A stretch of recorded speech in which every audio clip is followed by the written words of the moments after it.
Hello everyone, welcome to this amazing platform of our channel Panisha for Competitive Examinations and I am Piyush. तो इस particular session में हम बात करने वाले हैं जो आपका DFCCIL OPB जितने भी पोस्ट हैं उनमें क्या क्या डॉक्यूमेंट लगेंगे और उसके बाद में आपका मेडिकल कैसे क्या होगा, मेडिकल में क्या क्या चीज़ें देखी जाएंगी और क्या क्या स्टेप्स होते हैं, वो सारी चीज़ों पे भी हम बात करेंगे। आई कंडीशंस क्या होती हैं, जो भी मेडिकल का क्राइटेरिया है। सबसे पहले मैं आपको डॉक्यूमेंट्स की बात करता हूँ। अच्छा, ये मुझे बहुत सारे बच्चों ने मैसेज करा है। ऑलमोस्ट जितने बच्चे सेलेक्ट हुए हैं उसमें से 80% बच्चों ने यही मैसेज किया, सर वीडियो बना दो डॉक्यूमेंट के ऊपर। अरे यार, सेलेक्ट हो चुके हो, आपका ये जो डॉक्यूमेंट की चेकलिस्ट है वो दे रखी है, खुद से पढ़ोगे पता चल जाएगा। मतलब ये तो आपके दिल को सुकून मिलेगा, इसलिए ये वीडियो बना रहा हूँ ऐसे। ठीक है, बट हाँ, मेडिकल का थोड़ा क्राइटेरिया पता नहीं होगा तो वो बता दूंगा। खैर चलो यार, शुरू करते हैं। सबसे पहले देखो डॉक्यूमेंट सबसे पहले आपको लेके जाना है अपना डीओबी सर्टिफिकेट या फिर मैट्रिकुलेशन का सर्टिफिकेट, जिसमें कि आपका डेट ऑफ बर्थ दे रखी होती है। तो अगर आपने बर्थ सर्टिफिकेट बना रखा है तो बढ़िया है, नहीं है तो फिर आपका 10th का जो सर्टिफिकेट होता है वो भी चल जाएगा। समझते हो ना, 10th में आपका एक तो मार्कशीट मिलती है और एक सर्टिफिकेट मिलता है। तो जो भी मार्कशीट है आप ही लेके जाना और अपना सर्टिफिकेट तो लेके जाना ही जाना है, ठीक है। और इसके अगर आप नहीं लेके जा पाए तो आपका कैंडिडेचर ही कैंसिल हो जाएगा। तो याद रखना, 10th का जो सर्टिफिकेट है वो तो मस्ट है, क्योंकि कुछ डॉक्यूमेंट्स होते हैं जैसे कि अगर आपका क्या हुआ ना कि कहीं कहीं आपका नाम नहीं मिला, नाम इधर उधर हो गया, तो उन चीज़ों में क्या होता है कि चलो ठीक है, तुम्हारा 10th का सर्टिफिकेट है, इसके आपको एक 7 डेज का या फिर आपको 14 डेज का एक्नॉलेजमेंट पीरियड मिल जाता है और आपको क्या होगा कि उस टाइम में अपना डॉक्यूमेंट प्रोड्यूस करना पड़ेगा। बट अगर आप 10th का सर्टिफिकेट ही नहीं ले जाओगे तो आपका कैंडिडेचर वहीं के वहीं कैंसिल हो जाएगा, ठीक है। ये चीज समझ में आती है। चलो, दूसरा वाला जो आपका डॉक्यूमेंट है वो क्या है, आपकी कैटेगरी से रिलेटेड है। यानी कि कुछ बच्चों ने एज रिलैक्सेशन वगैरह जो भी लिया होगा, जो अलग अलग कम्युनिटीज होती हैं like SC ST OBC। OBC में ओनली एनसीएल को यहाँ पे रिजर्वेशन मिला था, एक serviceman person with benchmark disabilities, that is PWBD। तो इन सबको क्या करना है कि अपना जो भी आपका सर्टिफिकेट है प्रेस्क्राइब्ड फॉर्मेट में वो लेकर के जाना है। प्रेस्क्राइब्ड फॉर्मेट जो है वो आपको नोटिफिकेशन में ऑलरेडी दिया हुआ होगा। आपने अगर नोटिफिकेशन पढ़ोगे तो SC ST का किस तरीके से फॉर्मेट होना चाहिए, OBC NCL का कैसा फॉर्मेट होना चाहिए, बाकी एक्स सर्विसमैन वालों को तो सब पता होता ही है। तो खैर नीचे आते हैं इसमें, और आगे क्या चीज़ें उनके बारे में बात करेंगे। अच्छा, मैं यार बहुत खुश हूँ कि आप सब लोगों ने बहुत बढ़िया मेहनत करी और सिलेक्शन लिया है। हमारे ही अराउंड 85 के आसपास बच्चे हैं 225 में से जो सेलेक्ट हुए हैं। लेकिन इसमें से और भी बड़ी बात पता क्या है, कि जो बच्चे सेलेक्ट नहीं हुए हैं ना हमारे, उनमें भी सब बस 1 से 2 नंबर के फासले पे ही है। तो ये चीज़ भी है यार। खैर, जिनका नहीं हुआ तो अब क्या ही किया जा सकता है।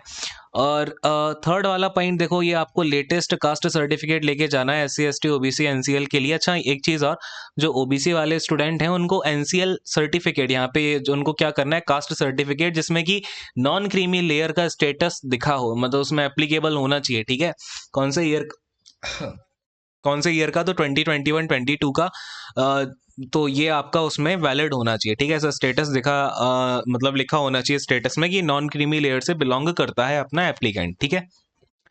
और देखो, एक होता है कि आप ओबीसी कैटेगरी से हो तो ओबीसी कैटेगरी का सर्टिफिकेट फिर वो एनसीएल के लिए जो रहेगा वो आपका 1 अप्रैल 2021 से 31 मार्च 2022 के बीच में होना चाहिए। अगर नहीं है तो अभी भी बनवा लो, ठीक है। अप्लाई करो, फटाफट से बनवा लो उसको। क्लियर है। चलो, और बाकी का आपको एडवर्टीजमेंट में इसका फॉर्मेट वगैरह दे रखा है, वो देख ही लेना।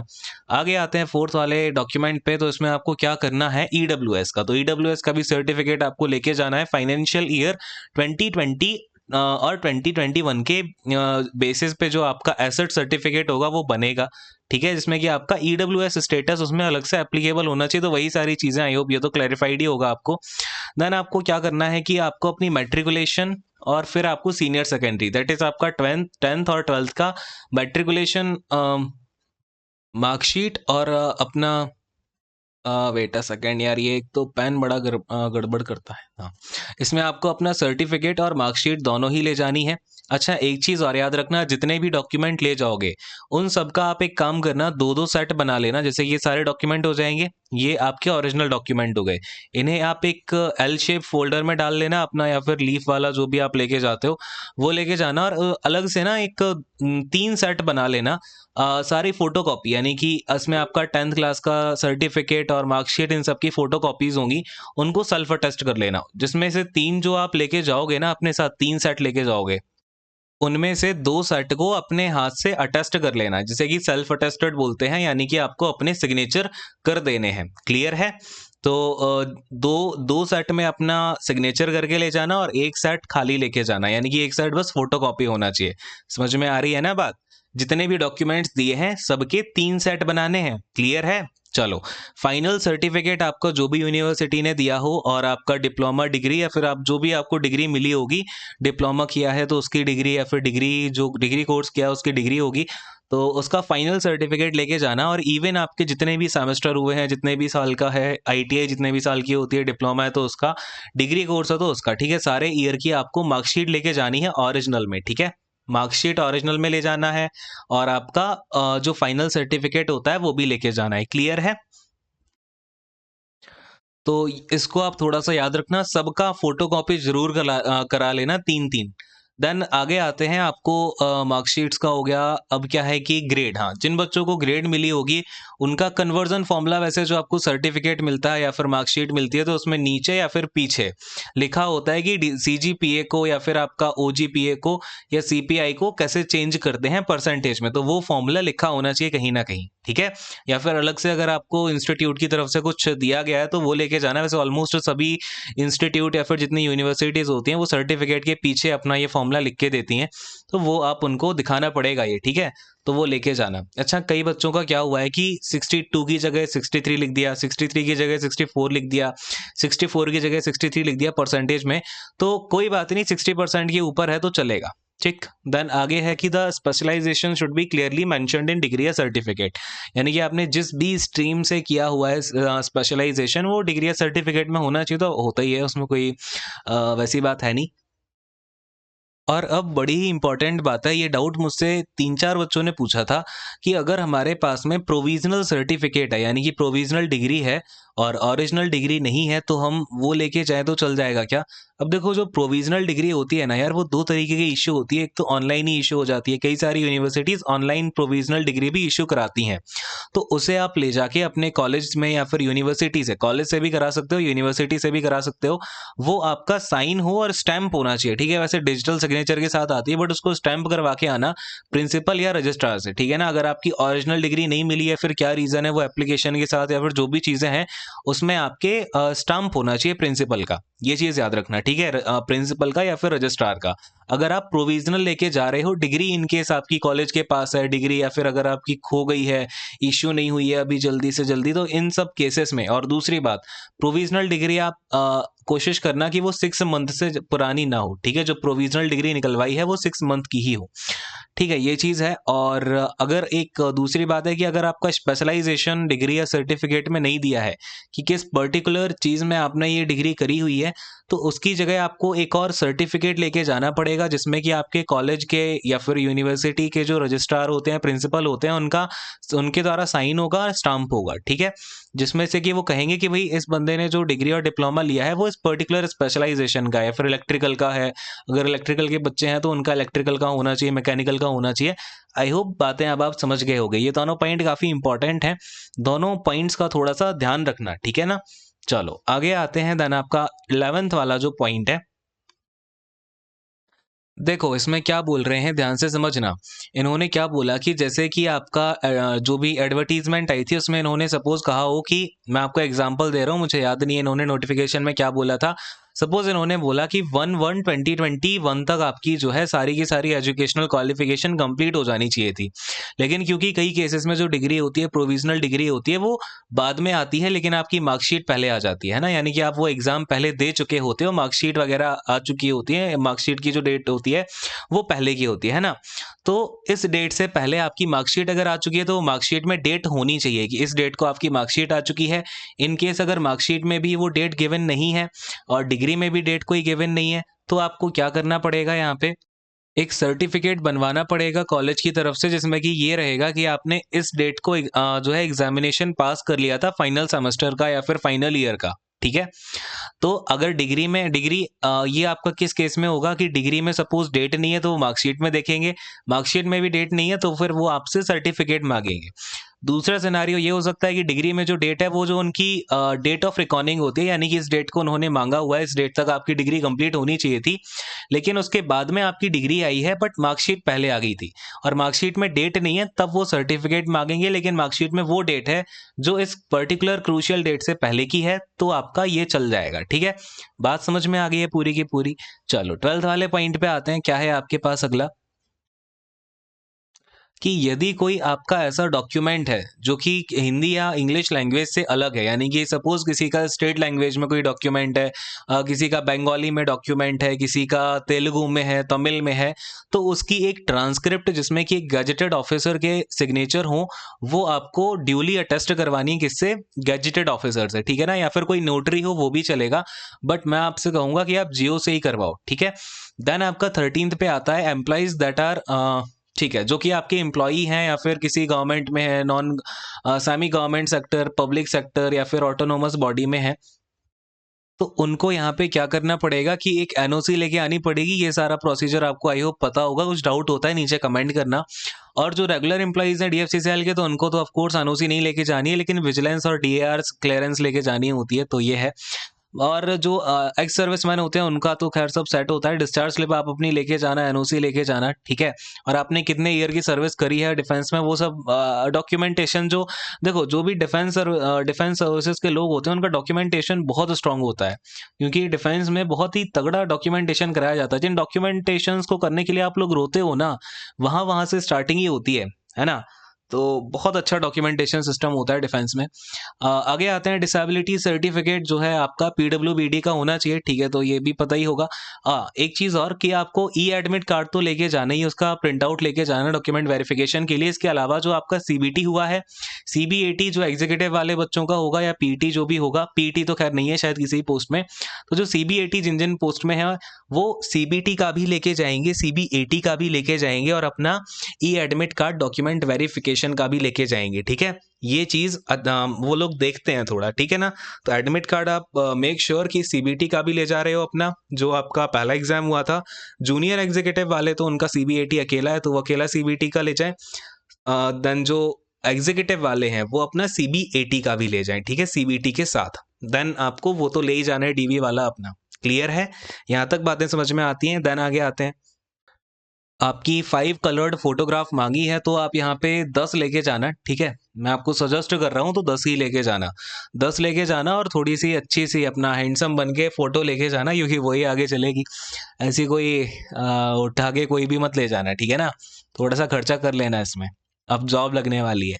अब देखो यहाँ पे क्या है, आधार कार्ड लेके जाना, तो ये तो नॉर्मल सी बात है। पैन कार्ड लेके जाना, ले जाना ही पड़ेगा भाई। ठीक है, तो इसमें तो कुछ दिक्कत वाली बात है नहीं। और ये जितनी भी चीजें लेके जा रहे हो, जितने ही मैंने आपको डॉक्यूमेंट्स बताए हैं, सबकी कितनी फोटोकॉपी लेके जानी है, 3, मिनिमम 3 लेके जानी है, मैक्सिमम आप कितनी भी लेके जा सकते हो। ठीक है, और फिर आपको कोई भी अगर इसके अलावा कोई सर्टिफिकेट है आपका, अच्छा कई केसेस में मैंने आपको बताया, कई सारे बच्चों ने पर्सनल मैसेज करके पूछा हुआ था, तो जहां जहां मैंने एफिडेविट बताया है, वहां वहां अपना एफिडेविट वगैरह जो भी आप एक्स्ट्रा चीज लेके जा रहे हो वो लेके जाना। ठीक है, उसका भी फोटोकॉपी करा लोगे बेटर रहेगा। ये सारा डॉक्यूमेंटेशन का प्रोसेस हो गया। आई होप आपको अब क्लैरिफाइड हो गया होगा, नॉट अ सिंगल डाउट आपका लेफ्ट हुआ होगा। तो यहाँ पे आपको डॉक्यूमेंटेशन वाली चीज खत्म होती है। अच्छा, कई सारे बच्चे जो होते हैं ना, वो जब वैकेंसी की नोटिफिकेशन आई थी ना, तब से लगे हैं डीवी के बारे में, बता रहे भाई जब सेलेक्ट हो गए तब तो आप डीवी के लिए जाओगे। इसलिए मैं अब बना रहा हूँ वीडियो, जबकि अगर तब बनाता तो व्यूज बहुत सारे गिरते, बट स्टिल जब चीज की नीड होती है तब वो चीजें करने पे अच्छा भी लगता है, अंदर से फील गुड होता है ना। तो अब देखो, अब मेडिकल की बात करते हैं। देखो भाई, मेडिकल में आपकी क्या क्या चीजें होंगी, तो आपका मेडिकल के लिए जो भी डेट वगैरह अभी इन्होंने दे दी है, जैसे कि अगर हम ये जूनियर एग्जीक्यूटिव ओपीबीडी का देखें, तो डेट ऑफ मेडिकल दे रखी है, अगले दिन ही होता है मोस्ट प्रोबेबली, सबका ही अगले दिन होगा आई थिंक। हाँ 10-11 है, 7 से 8 है, हाँ सबका ही आपका क्या होता है, एक अगले दिन आपको यहाँ पे मेडिकल के लिए जाना होता है। और मेडिकल के लिए वो आपको वहीं पे स्लिप देंगे, यानी कि वो जो आपको मेडिकल के लिए जब वो क्या बोलते हैं उसको, हॉल टिक एडमिट कार्ड वहीं पे आपको दिया जाएगा। और इसके बाद में आपको कोई मेडिकल जो हॉस्पिटल है वो असाइन कर दिया जाएगा। मोस्ट प्रोबेबली दिल्ली में ही होता है, जो यहाँ के नॉर्दर्न रीजन के बच्चे होते हैं उनको दिल्ली में ही किया जाता है।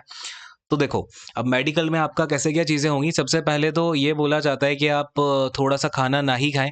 है ना, स्टार्टिंग में सुबह के टाइम, क्योंकि शुगर चेक होती है। शुगर वगैरह के लिए आपका पहले क्या करेंगे, जैसे आप वहाँ पे जाओगे तो पहले आपको वही फॉर्म वगैरह देंगे, सारे फॉर्म्स आपको फिल करने होंगे। वहाँ पे आपका ग्रुप बना दिया जाएगा, अलग अलग बच्चों का एक ग्रुप बना देते हैं, ऐसे अराउंड 10 बच्चों का शायद बनता है। मतलब अलग अलग सिनेरियो पे डिपेंड करता है, अलग अलग हॉस्पिटल पे, तो 8-10 बच्चों का, 12 बच्चों का, 14 बच्चों का, ऐसे बना देते हैं ग्रुप। उसके बाद में आप अपना डॉक्यूमेंट्स वगैरह फिल करोगे, जो भी आपको वहाँ फॉर्म्स दिए जाएंगे, अलग अलग फॉर्म फिलअप करने के बाद में वहाँ पे आपका ब्लड टेस्ट होगा। ठीक है, क्या होगा, ब्लड टेस्ट होगा। देन आपका शुगर के लिए वो यूरिन टेस्ट होता है। ठीक है, यूरिन टेस्ट होगा, ब्लड टेस्ट होगा। कहीं कहीं पे यूरिन टेस्ट नहीं भी करते हैं, बिकॉज ये देखो सबसे ज़्यादा जो इसमें मेडिकल में आपका अच्छे से देखी जाती है चीज़, वो होता है आपका विजन टेस्ट। तो विजन टेस्ट की बात करूंगा, उसमें क्या कुछ चीज़ें होती हैं। सबसे ज़्यादा स्ट्रिक्टली आपका ये चेक किया जाता है, बट ये सब जो अदर चीज़ें होती हैं वो तो चलता हुआ चीज़ है। देखो क्या क्या होता है उसमें, आपको अलग अलग वहाँ पे ऐसे रूम्स रहेंगे या फिर अलग अलग केबिन्स होते हैं जिसमें कि आपको जाना होगा एक एक करके। तो आपका ये हो जाएगा, शुगर हो जाएगा, ब्लड टेस्ट हो जाएगा। ये शुगर आपको यूरिन से ही पता चल जाता है और बाकी ब्लड में भी आ जाता है। देन इसके बाद में आपका बीएमआई वगैरह होगा। ठीक है, बीएमआई होता है। देन इसमें आपका एक्सरे भी होता है। ठीक है, क्या होता है भाई, एक्सरे। तो एक्सरे के लिए आपको बुलाया जाएगा, वो अकॉर्डिंगली आपका पूरा अपर जो चेस्ट होती है ना, उसमें आपकी शर्ट्स वगैरह निकलवा के अपर चेस्ट का पूरा ये एग्जामाइन कर लेंगे और एक्सरे आपका हो जाएगा इसके बाद में। अच्छा, बीएमआई बोला तो कई बच्चे अब ज़्यादा डर मत जाना कि भाई बीएमआई होगा, मेरा वेट ज़्यादा है, ये वो है। वेट का ज़्यादा कुछ इश्यू होता नहीं है, ज़्यादा भी है तो चल जाएगा, उससे कोई दिक्कत नहीं होती है। ठीक है, और कुछ कुछ जगह आपसे छोटा सा एक फिजिकल यानी कि आपसे एक पीटी जो होती है ना, पीटी का जो फर्स्ट प्रोसेस होता है, हाथ ऊपर करके ऐसा करना होता है साइड में, है ना, समझ रहे हो। तो वो एक बार कहीं कहीं करा लेते हैं, तो वो छोटा मोटा काम आपको करने को बोलेंगे, वो आप कर दोगे तो हो जाएगा। ठीक है, उसमें कहीं कहीं नहीं भी कराते हैं। ठीक है, तो कहीं कहीं करा लेते हैं, कहीं नहीं कराते हैं, तो ये आपका ऐसा रहता है। फिर आपका यही सब होता है कि आपने सर्जरी वगैरह कराई है नहीं कराई है, ये सब चीज़ें होंगी। और आपका बीपी वगैरह भी देखा जाता है। अच्छा, कई बच्चे ना घबरा जाते हैं, ऐसा ऑब्जर्व किया है हमने भी कि बीपी करते टाइम कई बच्चे घबरा जाते हैं, तो उनका ऊपर आ जाता है। उसमें वो इतना परेशान मत हो, वो आपका 2-3 बार बीपी चेक करेंगे। अगर आपका ऊपर जाता है ना, ज़्यादा हाई जाता है, तो 2-3 बार चेकअप करेंगे, उसमें इतना टेंशन लेने की बात नहीं है, नॉर्मली रहता है। ठीक है, ये सब चीज़ें इतनी सीरियसली नहीं ली जाती हैं। अब जो सीरियस लिया जाता है उसकी बात करते हैं, विजन टेस्ट। सबसे पहले विजन टेस्ट के यहाँ पे 3 फेजेस में आपका होगा। सबसे पहले फेज में क्या होगा, आपका वही बेसिक होगा कि आपको इसमें अगर मैं जूनियर एग्जीक्यूटिव ओपीबीडी या ओपीबीडी की बात करूं तो A2 मांगा गया है। अब A2 के लिए क्या होगा कि आपको, A2 का मतलब हो गया आपकी जो आई का विजन है जो बेसिकली वो आपका 6/9 होना चाहिए। ठीक है, यानी कि 6/9 अगर आप किसी जैसे कि अगर आपको थोड़ी सी श्योरिटी नहीं है ना कि मुझे थोड़ा सा वीक लग रहा है आंखों में, या फिर हल्का सा मुझे धुंधला धुंधला दिख रहा है, दूर की चीज़ें थोड़ी सी कम दिख रही हैं, तो आप जाके एक बार ऑप्थेल्मोलॉजिस्ट से चेकअप जरूर करा लेना कि आपका अभी क्या नंबर पड़ रहा है। ठीक है, तो वो आपको करेक्ट बताएगा। और मशीन से चेक मत कराना, फिजिकली चेक कराना। ठीक है ना, फिजिकली 2-3 बार उससे बोलना भैया आराम से बैठ के चेक करो पहले मेरा। ठीक है, तो वो फिजिकली चेक करेगा, फिर वो आपको बताएगा आपका नंबर एक्चुअली में क्या आ रहा है ना। और अभी से आपके पास में 1 मंथ का टाइम है। जिनको हल्का फुल्का वीक लगता है ना, वो क्या करो भाई, ये कुछ जूसेस आते हैं, वो जूसेस वगैरह पियो, आई ड्रॉप वगैरह डालना स्टार्ट कर दो। हल्का सा अगर आपको थोड़ा बहुत इश्यू है, ठीक है ना, -1 का इश्यू है, तो वो भी सॉल्व हो जाता है। ठीक है, आप कुछ आई एक्सरसाइजेस होती हैं, उनके बारे में अब यहाँ पे बताऊंगा, फिर वीडियो बड़ी हो जाएगी। जैसे कि आप एक पेन को लो, वो दूर लेके जाओ, पास लेके आओ, उस पर फोकस करके रखो, या आप अगर गूगल करोगे तो मिल जाएगी यार, ये आई एक्सरसाइजेस करके डालना। तो आई एक्सरसाइजेस आपको करनी है डेली, और इनसे फर्क पड़ता है, लेकिन उसको ही पड़ेगा जो -1 पे है, तो उसका थोड़ा सा चीज़ें ठीक हो जाएंगी 1 मंथ में, है ना। और जूसेस वगैरह पियो, कैरेट जो होती है, कैरेट खाओ आप बहुत सारी, और पालक खाओ। ठीक है, तो ये चीज़ें होती हैं, स्पाइनच वगैरह, इनको यूज़ करोगे तो असर दिखता है। ठीक है, उतने वहाँ तक आपको थोड़ा फ़र्क पड़ जाएगा, लेकिन -1 वालों को ही पड़ेगा, जिनका बहुत ज़्यादा है उनको तो कोई फ़र्क नहीं पड़ने वाला। अब देखो, ठीक है, ये चीज़ है। तो पहला फेज़ क्या हो गया आपका, 6/9 का देखेंगे वो कैसे कराते हैं। तो आपको देखो, वो आपको डॉक्टर के पास आप जाओगे तो वो आपको बैठा देगा, वो मशीन से भी चेक करेगा, और फिर वो आपको एक वॉल पे ऐसा वो जो ABCD वाला होता है ना, ऊपर बड़ा ABCD लिखा होता है, नीचे छोटा ऐसे, तो वो भी दिखाएगा। ठीक है, दोनों तरीके से करते हैं। तो मशीन से ऐसा नहीं है कि वो अकेला मशीन से करेगा, वो फिजिकली भी चेक करवाते हैं, और आपकी एक आंख बंद करके, दूसरी आंख बंद करके, दोनों आंख खोल के, तो दोनों से ही देखते हैं आपका कितना क्या है, चीज़ें उसमें ठीक हो जाती हैं। इतना घबराने की बात बात नहीं है। अगर आप अभी से अगर आप नॉर्मल भी हो ना, तब भी ये जूस वगैरह पियो, एक्सरसाइजेस करो, तो आपको थोड़ा सा अच्छा लगेगा, है ना, थोड़ा मतलब बेटर होंगी चीज़ें। तो ये चीज़ है। अच्छा, ये एक फ़ेज़ हो गया आपका। दूसरा फ़ेज़ होता है, अच्छा कई ये तो आपको वैसे जो डीएफसीसीएल वाले होते हैं, वो नॉर्मली कराते हैं, बट हो सकता है आपसे ऐसा भी करा लें कि आपका एक रूम क्या करेंगे, दूसरा फ़ेज़ की बात कर रहा हूँ, ये आपका है सेकंड फ़ेज़, ठीक है ना? ये क्या है, सेकंड फ़ेज़ है। इसमें आपका 2 तरीके से होता है। पहला तरीका तो ये होता है कि भई आपको एक रूम में ले जाएँगे, रूम पूरा आपका ब्लैक रूम रहेगा वो, ठीक है ना? ब्लैक ही होता है, ब्लैक पेंट होता है पूरे रूम में, और यहाँ पे एक बोर्ड लगा होगा, उस बोर्ड के अंदर आपके ऐसे 4 ऐसे 6 बल्ब होंगे, ठीक है ना? उन 6 बल्ब में रेड कलर का होगा, ग्रीन कलर का होगा, येलो कलर का होगा, ठीक है ना? ये 3 डबल ऐसे अलग-अलग लगे रहते हैं। फिर वो क्या करेगा, आपको यहाँ पे खड़े होने को बोल देगा, अलग-अलग डिस्टेंसेस पे यहाँ पे खड़ा कर देगा, बोलेगा भई वो ग्रीन को मतलब ऐसे अलग-अलग बल्ब ऑन करके दिखाएगा, रेड करेगा, ग्रीन करेगा, फिर पूछेगा कौन-सा कलर दिख रहा है तुम्हें, कौन-सा नहीं दिख रहा है। ये होता है पहला तरीका, या तो वो इस तरीके से कराएँगे आपसे। दूसरा तरीका होता है आपका इशिहारा टेस्ट, ठीक है ना? क्या होता है कि आपसे अकेला इशिहारा टेस्ट भी करा सकते हैं। ये क्या होता है, ये कलर ब्लाइंडनेस के लिए होता है। आपका उन्होंने ये तो देख लिया कि 6/9 है या नहीं है। देन क्या होता है, कलर ब्लाइंडनेस के लिए आपका इशिहारा टेस्ट कराते हैं, और ये वाला जो ये मैंने बताया आपको ब्लैक रूम वाला, ये ये आपका ना ऐसा एडिशनल होता है। ये करा भी सकते हैं, नहीं भी करा सकते हैं। लेकिन इशिहारा टेस्ट इज़ मस्ट, ठीक है? ये कराएँगे तो कराएँगे, इसके साथ के साथ इशिहारा टेस्ट तो ज़रूर कराएँगे। तो आप भी पर्सनली कोई इशिहारा बुक लोगे, या फिर कहीं आप ऑप्थेल्मोलॉजिस्ट के पास भी जाओगे, तो उसके पास होती है इशिहारा बुक। तो इशिहारा बुक में आप देखोगे, वहाँ पे डॉट्स डॉट्स रहते हैं कलर से, उसमें आपको 7 नंबर दिखेगा, 5 नंबर दिखेगा, 2 दिखेगा। ऐसे आपसे वो टोटल 10 भी पढ़वा सकता है। उसमें 10 टू 15 बुकलेट, उसमें जो लीफलेट्स होती हैं बुक के अंदर, 10 टू 15 होती हैं, है ना? 20 भी होती हैं। तो वो आपसे मैक्सिमम 8 टू 10 तो पढ़ाएगा, ठीक है ना? 8 टू 10 पढ़ा सकता है आराम से। तो आप उसमें बताते जाओगे, मुझे ये दिख रहा है, ये दिख रहा है, ये दिख रहा है, ठीक है? ये चीज़ हो गई। देन जो थर्ड वाला फ़ेज़ आता है आई टेस्ट के लिए ही, थर्ड फ़ेज़ आता है। आई टेस्ट का जो थर्ड फ़ेज़ है, इसमें क्या होता है कि वो आपको एक एक बुक देगा, यानी कि, या फिर आपको एक ऐसा क्या होगा कि ये लैमिनेटेड पेपर रहेगा, उसके ऊपर लैमिनेशन होगा।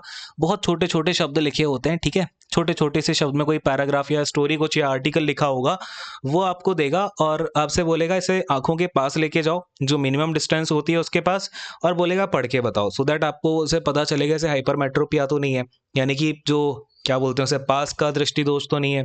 देन बोलेगा कि इसे आप मैक्सिमम डिस्टेंस पे ले जाके आपसे पूछेगा मैक्सिमम और मिनिमम डिस्टेंस, ठीक है ना? पूछेगा कि आप पढ़ के दिखाओ, पढ़ पा रहे हो, नहीं पढ़ पा रहे हो। फिर आपसे वो ऐसे 2-3 बार पढ़ाएगा, आपको मिनिमम 5 मिनट लेता है इसमें।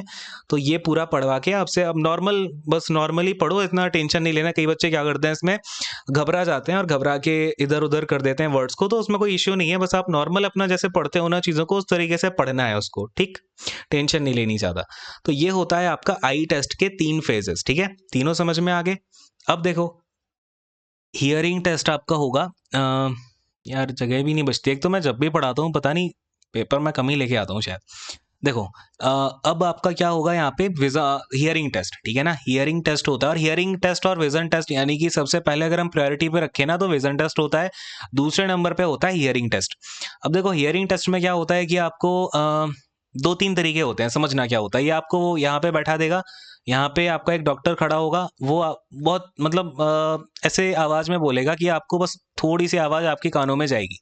तो वो धीमे से बोलेगा, कुछ वर्ड बोलेगा, और फिर पूछा जाएगा आपसे क्या बोला इसने, है ना? ऐसे 2-3 बार वो करेगा। 2, 3, 4, 5, जब तक उसे सैटिस्फैक्शन नहीं मिल जाती है, वो करता रहेगा, और मैक्सिमम 8 टू 10 टाइम्स ही करता है, इससे ज़्यादा नहीं करता, ठीक? 8 टू 10 टाइम्स बहुत ज़्यादा बोल दिया मैंने, मैक्सिमम 5 समझ लो आप, ठीक है? तो वो ऐसे आपको पूछेगा क्या बोल रहा है, क्या नहीं बोल रहा है, आपका एक कान बंद कर देगा, एक खोल के रखेगा, फिर एक खोल देगा, एक बंद करके रखेगा, और फिर वो 2-3 तरीके से करते हैं। एक तरीका ये हो गया इसका फेज़ 1।